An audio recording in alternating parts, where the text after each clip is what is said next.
Today my guest is Mike Amundsen. Mike, how are you, sir? I'm fine. Good to see you. Good to see you. Hey, let's carry on the conversation we were having earlier. We're talking about something called hypermedia. Right. I've never heard that term before. Define that for me. Well, hypermedia has actually been around a long, long time. It was first coined by a government researcher when he was thinking of the notion of being able to jump from place to place. And this goes all the way back to 1945. But hypermedia, the way we think today, is what we would normally think of as the kind of code you'd have in a browser. It lets you jump from place to place and actually do work. So it's not just text links, but also form inputs and other things that actually help you get work done. Okay, so I understand hypertext. These are the anchor tags in my HTML documents. Right. And the form, are you talking about the other elements, the form elements, the text Right. boxes, the command buttons, those are also hypermedia as well? Yeah, they really make up the hypermedia aspect of it. So you're not just moving around, you're actually sending information, you're writing information onto servers, and you're getting results back. So that's the way I'm using it right now. Okay, all right, so I got a better grasp of it now. And I've been working with HTML for a while. And, I've built a lot of applications with forms on them and buttons and a lot of hypermedia. I didn't know that,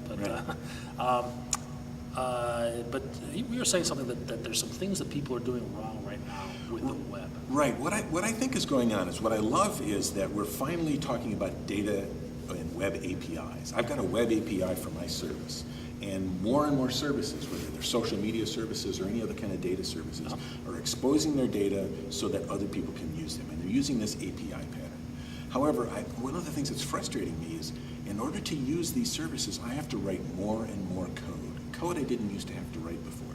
Usually, I could write an HTML page, and it had information, not just the data, but also how I could query the data, because it's got a search box on it, or how I could write data. Now, I have to do all of that myself, writing it either in a browser again, or maybe in a desktop application. And I think that's the wrong way to go. In other words, I think what we're getting is data, but not hypermedia. And I think we need more hypermedia. Well, let's talk about you have a plan to fix this? Well, yeah, plan, right? Yes, I've got it all worked out. It's on tape now. It's out to the world. I wrote a blog post recently that basically says there are 3 steps to creating a hypermedia web API. In other words, not just data, but also the instructions on what I can do with the data when I get it. Okay. And really those 3 steps are, first, figure out what data you're sending, just like you normally would in an API. But second, figure out what rules you want to also send. Like, do you want to tell them how they can search the data? You want to give them an example of how they can write a new record to the data. Normally, if we were doing this with HTML, we'd put a search box in there, a form with a get, with an input and a get, or we would put a form with several inputs in it and a submit, a post to write. We need to do that even when you're doing it in JSON, even when you're doing it in XML, so that when I write my application, I can look for those bits of information and know immediately how I can now do things like searches or write data to your API. So you're saying that the responses that come back from the API would not be only the data that you're requesting, but it would also be information on how to call more parts of the API. Exactly right. Okay. More instructions on how to do more things so I can discover more data. And the most important thing is, now I'm writing my Windows application or my custom mashup application, not to do a specific thing, but to do things that you tell me I can possibly do. Now I look in your JSON and your XML for a search box, and I display that search box rather than go ahead and do that myself. That means if you change the rules about how search works, my application won't break. It'll still work just like a browser. Well, that sounds like you're getting UI information from a business here. I mean, just fundamentally, it sounds like you're mixing up your layers. Right. Your separation of concerns. Is that a concern? Yeah, it is a concern because very often people confuse the read-write semantic rules, what we call read-write semantics, with the UI presentation, because that's the way we've always seen it in a browser. Okay. Browser really does 3 things, doesn't it? It sends us the data, it sends us the rules about what we can do next, and sends us information about how we can make it look pretty for a human. We don't care about that third one right now when we're doing an API, but it's really important to do the second one so that I can continue to write really cool apps with your API. Okay. So there are 3 steps, and you just described the first one. And the first one, maybe I'm going to paraphrase here, you tell me if I'm right, is making sure you provided some information in the API about how to call the API. Yeah, it's more discoverable, I guess. Right. The first one is the data itself. Okay. Right? And the second one is what we've just been talking about, not just the data, but the rules about what I can do with the data you give me. Okay. Right? The third one is I need to say how you can do that. Now, typically when we think of web APIs, we think everything is HTTP. But I do lots of very powerful applications that use FTP to send data back and forth. In other words, there's a protocol binding. Very often we think, well, what you want to tell somebody is how to post data. Well, post is an HTTP word. Okay. You don't post when you're in FTP, right? You do a store in FTP. Or a put. Right, exactly. So what you really do is when you're designing your web hypermedia API, tell me what data I can find. Tell me how I can find the rules for creating more data, for sending more data back and forth, and then tell me exactly what my protocol should be for each one. In other words, if it's a search, I might use a GET if I was doing it in HTTP.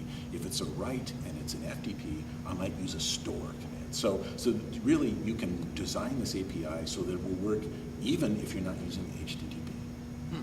Okay. And you're building applications like this? I'm starting to build. These are all just sort of like demo inside the box, sort of sandboxed applications. It's really very exciting, but it's also very early. There's great writing, great research on the use of hypermedia in large systems, but I haven't been able to find lots of solid examples, and that's what I'm working on. Rather than solid examples, tell me, just broad stroke it for me. What's the benefit to mankind of sort of The biggest this benefit- different approach to building applications? Sure. The biggest benefit is I'm not bound by the browser anymore. The browser is a great example of a hypermedia client. I can send markup and even special code that makes sure that an application like a financial system or a social media system, anything runs in that exact same client without rewriting the client. Nobody has to download a new browser when I write a new app. I want to do the same kinds of things on desktop applications where I can get even more rich user interface if I want to, or I can include lots and lots of different sources, including stuff that's already on your desk. Okay. Well, that certainly has a lot of appeal. Yeah, I think so, if I can figure out how to come up with that notion. So what I'm really thinking about is how can we discover what these hypermedia controls are that are already being used?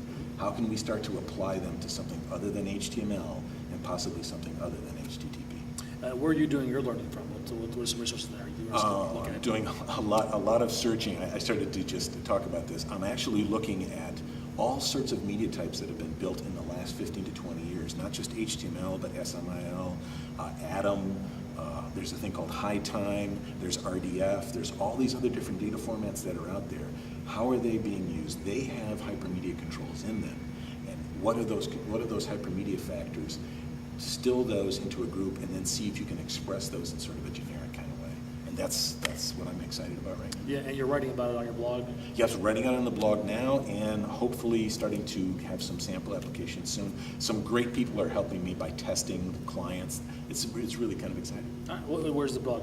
The blog is at Amundsen.com, so if you just go to Amundsen.com, there's a blog space and an example space where some of this is going on. Amundsen.com, WAC Hypermedia is a new place right now. All right. Mike, thanks so much. Great Really to talk. appreciate it. This is eye-opening for me. It is for me too.